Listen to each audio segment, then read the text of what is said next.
Have you ever noticed how some things in your home just take up space, but you can't seem to let them go? As the years go by, it's easy for clutter to build up. Old furniture, stacks of papers, sentimental items tucked away in corners. But here's the truth before you turn 70. There are certain household items you must declutter, and doing so isn't just about making space. It's about creating a home that feels lighter, easier to manage, and more in tune with the life you want to live. In this video, we're diving into 6 specific household items that are weighing you down more than you realize. Whether it's things you've held on to out of habit, outdated belongings that no longer serve you, or objects that quietly add stress to your daily routine, you'll discover why letting go of them can bring you unexpected relief. And more importantly, you'll learn how decluttering these items isn't about loss, it's about freedom. Now let's get started. Number 1, worn out and unused furniture. One of the biggest culprits of household clutter is old, worn-out furniture that no longer serves you. Over the years, it's easy to accumulate extra chairs, tables, and cabinets, pieces that might have been useful at one point, but now sit unused, taking up valuable space. And the truth is, holding on to furniture that is no longer functional or comfortable isn't just a physical burden, it can also create unnecessary stress. Think about it. That bulky recliner in the corner that no one sits in, the oversized dining table that hasn't been used for a big family gathering in years, the dresser with sticky drawers that frustrates you every time you try to open it. These things aren't adding to your life. They're just filling space. And as you get older, having too much furniture can actually make your home harder to navigate, increasing the risk of bumping into things, tripping, or simply feeling overwhelmed by too much stuff. Take Frank, for example. He's 74 and has lived in the same house for decades. Over the years, he collected furniture, some inherited, some purchased, some given to him by friends. At one point, his home felt cozy, but as time went on, he started to notice something. Moving around his house became more difficult, cleaning took longer, and certain rooms felt more like storage spaces than places to relax. It wasn't until his daughter visited and casually pointed out that he had 5 chairs in his living room, only 2 of which were ever used, that he realized it was time to make a change. So he did something bold. He started with one room, choosing to let go of the items that no longer served a real purpose. The broken chair with the wobbly leg, gone. The massive coffee table that made walking through the room a hassle, out the door. And as he cleared each piece, he felt something unexpected: relief. His home felt more open, more inviting, and most importantly, easier to live in. That's the thing about furniture. When it's useful, it enhances your life. But when it becomes nothing more than extra weight, it quietly drains your energy and makes your space feel cluttered. And you don't need a house packed with furniture to make it feel like home. In fact, the less you have, the more you appreciate what remains. If you're holding on to furniture that's no longer serving you, ask yourself, when was the last time I actually used this? If you have to think about it, chances are it's time to let it go. Because a home that's easy to move through, clean, and truly enjoy is far more valuable than any unused chair or table taking up space. Number 2, clothes you never wear. At some point, we all hold on to clothing we no longer wear. Maybe it's a suit that hasn't fit in years, a dress you bought for a special occasion decades ago, or a pile of old t-shirts that sit untouched in your drawers. Whatever the case, before you turn 70, it's time to take a hard look at your wardrobe and ask yourself, do I really need all of this? Because the truth is, having a closet full of clothes you don't wear isn't just taking up space, it's adding unnecessary clutter to your life. Clothing has a way of holding memories. That jacket you wore to an important event, those jeans you used to love, but haven't worn in years, even those old shoes sitting at the bottom of your closet. You might not think about them much, but they're still there, quietly occupying space. And for many people, getting rid of old clothes feels like letting go of the past. But here's something to consider: your closet should reflect who you are today, not who you used to be. Take Linda, for example. At 72, she had a closet packed with clothes, but she only wore a handful of items regularly.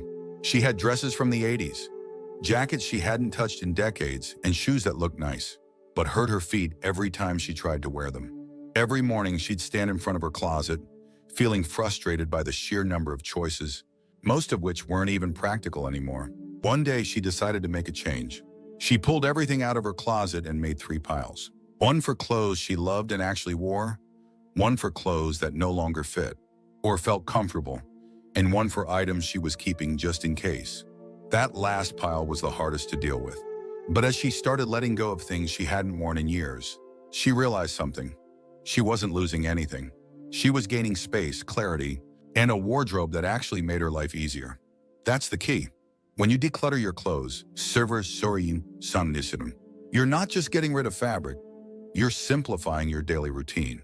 You make it easier to get dressed in the morning, easier to find what you actually enjoy wearing, and easier to move through life without unnecessary baggage.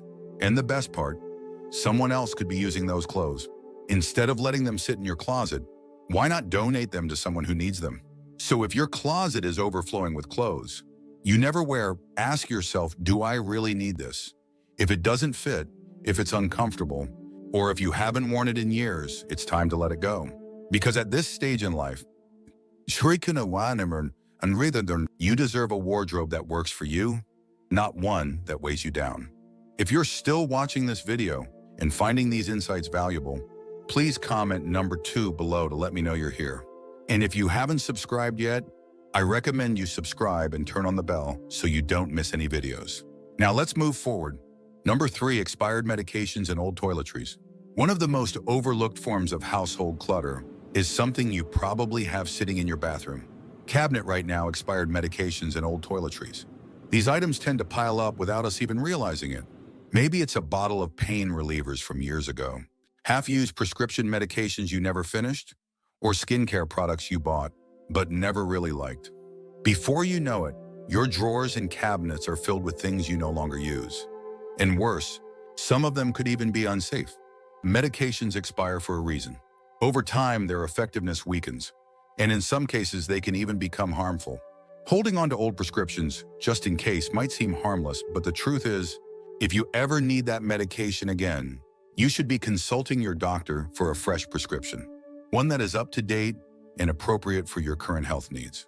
And yet, so many of us keep bottles of expired pills tucked away, not realizing that they serve no real purpose, other than taking up space and adding unnecessary risk. Toiletries are no different. That old bottle of lotion you haven't used in years, that tube of sunscreen from who knows when, that perfume you stopped wearing a decade ago, these things don't last forever.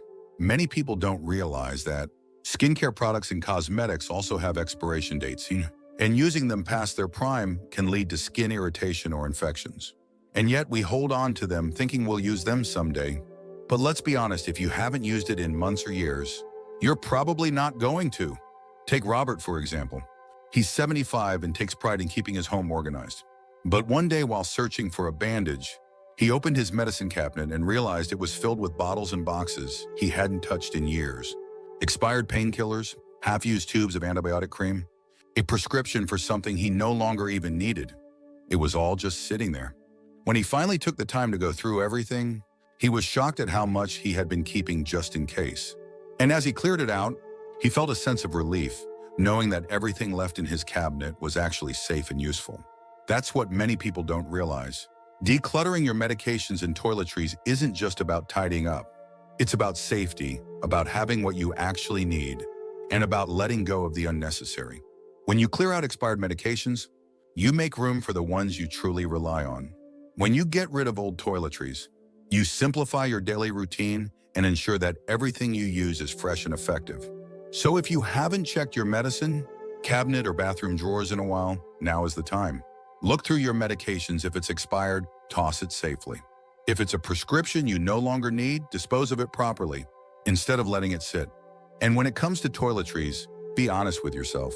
If you haven't used it in over a year, you probably never will. Let it go and enjoy the simplicity of having only what you truly need. Number 4, old papers, documents, and unused mail. One of the most common forms of clutter, yet one of the easiest to ignore, is paper. Over the years, it accumulates in piles on tables, in drawers, inside old folders, and even in boxes stored away just in case. From outdated bills and expired warranties to instruction manuals for appliances, you no longer own. The amount of unnecessary paperwork in most homes is staggering. And before you turn 70, it's time to take control of it. Paper clutter isn't just about taking up space, it can actually cause stress. Think about how frustrating it is to search for an important document, only to dig through stacks of papers that should have been thrown away years ago. Or how overwhelming it feels when unopened mail piles up on the counter, making you feel like you're constantly behind on something. The reality is, most of the papers we keep are no longer necessary, and letting them go can bring an unexpected sense of relief. Take Barbara, for example. At 73, she had an entire filing cabinet filled with documents dating back decades. Old utility bills, receipts from purchases long forgotten, even tax returns from the 1980s, papers that had been sitting there for years with no real reason to keep them. One day, as she struggled to find an important insurance document, she realized just how much of her paperwork was outdated and irrelevant. It took some time, but she decided to go through everything, keeping only the documents that actually mattered. By the time she was done, she had reduced her paperwork by more than half, and for the first time in years, she knew exactly where to find what she needed. That's the thing, when you declutter your papers, you're not just making space in your home, you're making space in your mind. You're freeing yourself from the mental clutter that comes with seeing piles of mail, stacks of outdated documents, and folders filled with things you'll never need again. And the best part? With today's technology, most important records can be accessed digitally, meaning you don't need to keep physical copies of everything. So how do you start? First, sort through your paperwork with a critical eye. If it's something you haven't looked at in years, chances are you don't need it. Shred old bank statements and expired contracts. Recycle manuals for appliances you no longer own. Keep only the essential legal, financial, and medical documents, and organize them in a way that makes them easy to access when you actually need them. And when it comes to mail, stop letting it pile up. Junk mail, toss it immediately. Bills, pay them and file only what's necessary. Newsletters or magazines you never read, cancel the subscriptions. The goal is simple, only keep the papers that truly serve a purpose, and let go of the rest.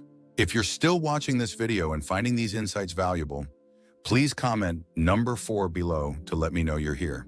And if you haven't subscribed yet, I recommend you subscribe and turn on the bell so you don't miss any videos. Your support helps us continue creating good content to inform and inspire you. Now let's move forward. Number 5, kitchen items you never use. The kitchen is one of the most cluttered areas in any home, and over time, it's easy to accumulate items that serve no real purpose.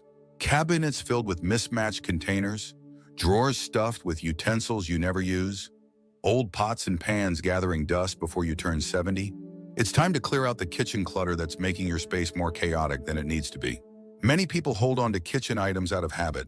Maybe it's a set of fancy dishes you've been saving for a special occasion that never comes, or small appliances you bought years ago but haven't touched since. You might even have 3 or 4 versions of the same tool, a collection of spatulas, multiple coffee mugs, or an overflowing drawer of plastic lids with no matching containers. But here's the truth, a kitchen filled with unused or unnecessary items doesn't make life easier, it makes it harder. Take George, for example. He's 76 and has lived in the same house for decades. Over the years, his kitchen filled up with gadgets and cookware he rarely used. There were blenders, food processors, and toasters that sat untouched, plates and glasses, stacked high in cabinets, and drawers crammed with tools he didn't even remember buying. Every time he needed something, he had to dig through clutter just to find it. One day, after knocking over a pile of unused baking sheets while searching for a pan, he realized enough was enough. So, he made a decision. He went through his kitchen one section at a time, asking himself a simple question: do I actually use this? If the answer was no, he set it aside. Duplicates? Gone. Expired spices and pantry items? Tossed. That bread maker he bought years ago and used once? Donated. By the time he was finished, his kitchen felt like a completely different space, more functional, more organized, and, most importantly, easier to use. And that's the key. When you let go of kitchen items you never use, you create a space that works for you, not against you. Cooking becomes simpler, cleaning takes less time, and you no longer feel overwhelmed by cluttered countertops or stuffed cabinets. You don't need an overflowing kitchen to prepare good meals, you just need the essentials. So take a look around your kitchen. Open your cabinets, check your drawers, and ask yourself, when was the last time I used this? If it's been years, if it's just collecting dust, if it's something you're only keeping just in case, then it's time to let it go. Because a kitchen filled with only what you actually use isn't just easier to manage, it makes daily life smoother and more enjoyable. Number 6, sentimental items that no longer serve you. One of the hardest things to declutter is sentimental items. Old letters, gifts from loved ones, souvenirs from past vacations, or boxes filled with memories from decades ago. These things carry emotional weight, and that's why so many people struggle to let them go. But here's something to consider before you turn 70. It's important to ask yourself whether these sentimental objects are bringing you joy or simply taking up space. Many people hold on to sentimental items because they feel guilty about letting them go. A gift from a relative who has passed away, a stack of greeting cards from birthdays long ago, childhood keepsakes from your kids or grandkids. These things remind us of important moments, but they can also become overwhelming when they start piling up. The truth is, memories don't live in objects. They live in you. And keeping an excessive amount of sentimental clutter doesn't honor the past. It just makes your present more difficult to manage. Take Helen, for example. She's 78 and had been holding on to boxes and boxes of old letters, souvenirs, and keepsakes from different stages of her life. When she moved into a smaller home, she realized she had an entire storage unit filled with things she hadn't looked at in years. At first, the idea of getting rid of anything felt impossible. What if she forgot the memories attached to those items? What if letting go felt like erasing a part of her life? But then she made a shift. Instead of holding on to everything, she started being selective. She kept a few truly meaningful things: her wedding album, a handful of letters from loved ones, a small collection of souvenirs that made her smile. The rest she let go. She donated items that could still be useful to others. She took photos of things she wanted to remember but didn't need to keep physically. And as she did, she felt something unexpected: relief.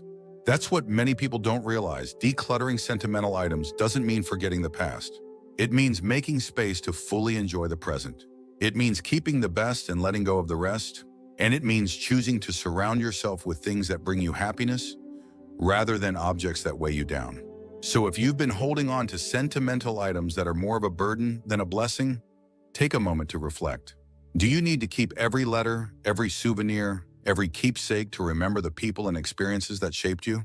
Or can you hold on to the memories in your heart while freeing up space in your home? Because at this stage in life, the most valuable things aren't the ones collecting dust. They're the ones that bring you peace and joy every single day. If you're still watching this video and finding these insights valuable, please comment number 6 below to let me know you're here. And if you haven't subscribed yet, I recommend you subscribe and turn on the bell so you don't miss any videos. Your support helps us continue creating good content to inform and inspire you. Final thoughts. As we wrap up this video, take a moment to reflect on the 6 household items we've discussed. Decluttering before you turn 70 isn't just about making space. It's about creating a home that feels lighter, easier to manage, and more in tune with the life you want to live. Each item you let go of isn't a loss. It's a step towards simplicity, clarity, and peace of mind. What stood out to you the most? Which of these items do you see in your own home? Maybe you've already started letting go of furniture that no longer serves you. Maybe you've realized how much easier life would be without the clutter of old papers, unused kitchen items, or sentimental objects that no longer bring you joy. Or maybe this video gave you a new perspective on why decluttering isn't just about things, it's about freedom. We'd love to hear from you. Leave a comment below and share one thing you learned today and how you plan to use it in your life. Your thoughts are important to us, so don't hesitate to share them. Reading your comments gives us great motivation and encouragement. If you enjoyed this video and found it helpful, please like, subscribe, and share. Your support helps us continue creating good content to inform and inspire you. Thanks for watching, and we look forward to seeing you in the next video.